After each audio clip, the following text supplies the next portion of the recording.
The streets were chaos. A frantic, suffocating crowd pressed in on Jesus from every side. He was on a mission of life and death, hurrying to the home of Jairus, a synagogue leader, whose 12-year-old daughter was dying. The mission was public. The stakes were high. The clock was ticking. But hidden in that chaos, lost in that crushing sea of people, was a woman on a different mission, a secret mission of her own. For 12 years, this woman had been bleeding. 12 years. We must understand what this meant. Under the law, her condition made her unclean. This wasn't just a medical problem, it was a social death sentence. She could not enter the temple to worship. She could not hug her husband or children without making them unclean. She was an outcast, untouchable, invisible. The Bible says she had suffered a great deal under the care of many doctors and had spent all she had. Yet instead of getting better, she grew worse. She was out of money, out of options, and out of hope. And then she heard he was coming, Jesus. She didn't dare speak to him. She was unclean. She had no right to interrupt this important man on his important mission. But a desperate, dangerous faith sparked in her heart. If I can just touch even the hem of his cloak, I will be healed. So she fought. She pushed through the wall of bodies, the suffocating noise, the years of shame telling her, "You don't belong here." She ignored the law that forbade her from touching anyone. Her faith was greater than her fear. She reached out her trembling hand, stretched, further, and for a fraction of a second, her fingers brushed the tassel of his garment. It wasn't a grab, it wasn't a pull, it was the lightest touch. And instantly, she knew. She felt it in her body. The bleeding stopped. 12 years of suffering, gone. The power had left him, and she was whole. She tried to melt back into the crowd, her secret safe. But Jesus stopped. The entire procession halted. He turned around, his eyes sweeping the chaos, and he asked the question that seemed utterly absurd. "Who touched me?" Peter, ever practical, protested, "Master, the people are crowding and pressing against you.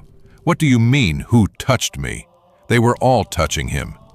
But Jesus knew. "No," he said firmly, "someone touched me intentionally. I felt power go out from me."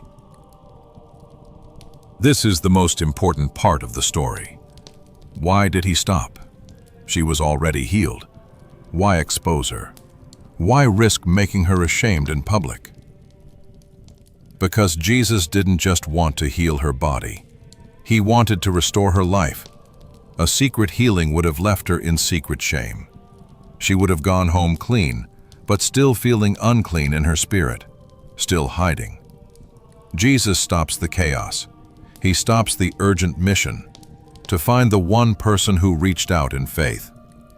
He wanted to bring her out of the shadows and into the light. He wanted to look her in the eye and restore her dignity. The woman, knowing she couldn't hide, came forward, trembling. She fell at his feet. And in front of everyone, the very people who had shunned her for 12 years, she told him the whole truth. Why she had touched him, how she had been healed. She confessed her secret desperation, expecting perhaps a reprimand. And Jesus didn't shame her. He didn't scold her. He looked at her with a love that erased 12 years of shame, and he gave her back her world. He said, "Daughter." He didn't call her woman, he called her daughter. He brought her back into the family. "Daughter, your faith has healed you. Go in peace and be freed from your suffering." How many of us feel just like that woman?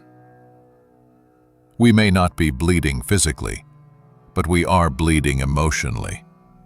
We carry secret struggles, shame from a past mistake, a hidden addiction, a deep anxiety we can't explain, a profound loneliness even when we are in a crowd. We feel unclean, unworthy, invisible. We smile, we function, but inside we are hiding, desperate. And like her, we feel we don't deserve to interrupt God with our small problem. We don't have the strength for a loud, public prayer. All we have is a secret, trembling hope. A quiet faith that is just strong enough to whisper, "If I can just touch, somehow, He can fix this." This miracle is for everyone who feels too small to be noticed. It proves that God is not just focused on the big, urgent missions. He is aware of the one person in the crowd. Jesus felt the difference between a casual touch from the crowd and a desperate touch of faith. He stopped the entire procession for her. He didn't just want to heal her, he wanted to know her. He wanted to call her daughter. This story teaches us that your secret pain is not hidden from Him. Your silent faith is not weak, it is powerful. He sees you, He values you, and He is not just willing to heal you, He is waiting to restore you. Go in peace.